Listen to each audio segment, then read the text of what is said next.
All right, let's talk about something that I think so many of us feel, but we can't really put a finger on it. It's this weird, complicated relationship we have with stress.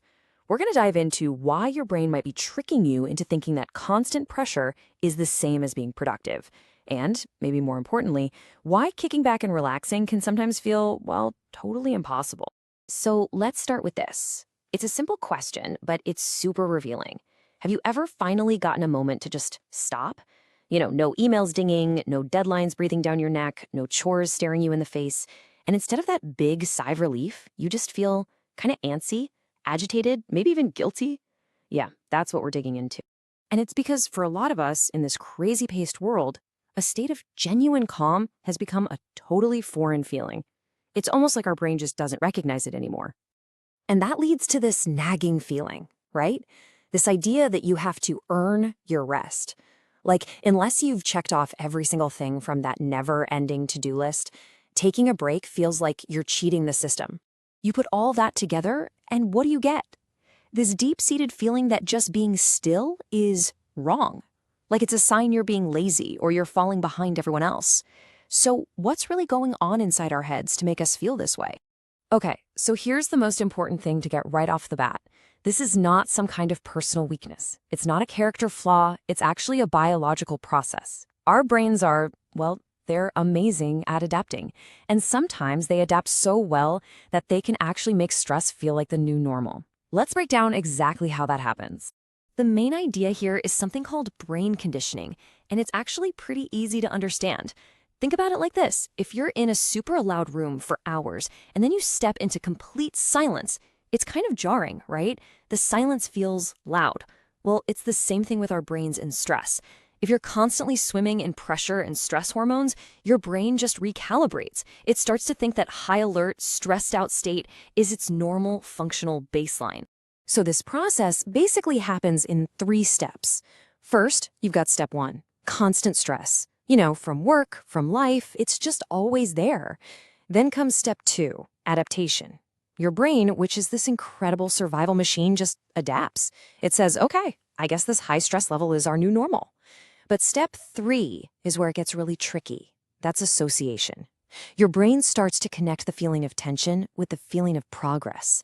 And on the flip side, it starts to see peace and quiet as laziness or even danger, like you're not paying attention when you should. Okay, so this is where things get, well, a little weird. This conditioning has a really fascinating and maybe a little terrifying side effect. If your brain now sees chaos as its normal state, what do you think happens when all that external chaos suddenly goes away? You guessed it. It starts looking for it, or even making its own. So just imagine you finally finish that massive project at work, or you're on that vacation you've been dreaming about for a year. All the external pressure is gone. Logically, you should feel amazing, right? But a lot of the time, we don't. And that's because our brain's internal wiring, that baseline, has been totally changed.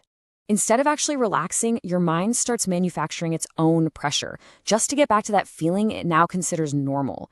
And it does this in some pretty sneaky ways. You'll find yourself overthinking tiny little things, or you'll create this completely artificial sense of urgency around a task that isn't urgent at all. Or, and this is a big one, you just fill every single second with busyness, anything to avoid that uncomfortable feeling of just being still.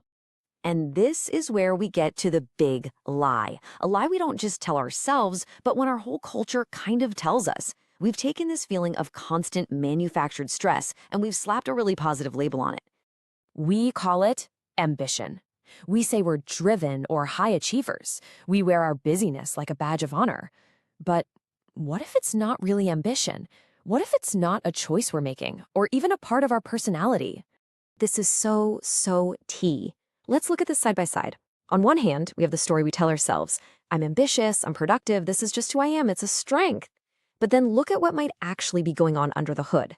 It might not be ambition at all. It could just be a conditioned survival pattern. Your brain isn't necessarily chasing a big purpose. It's just chasing that familiar feeling of tension, because that's what it now connects with getting things done. It's a learned response, not really a choice. And I really want to land on this point. If any of this is resonating with you, it does not mean you're broken. It's not a flaw.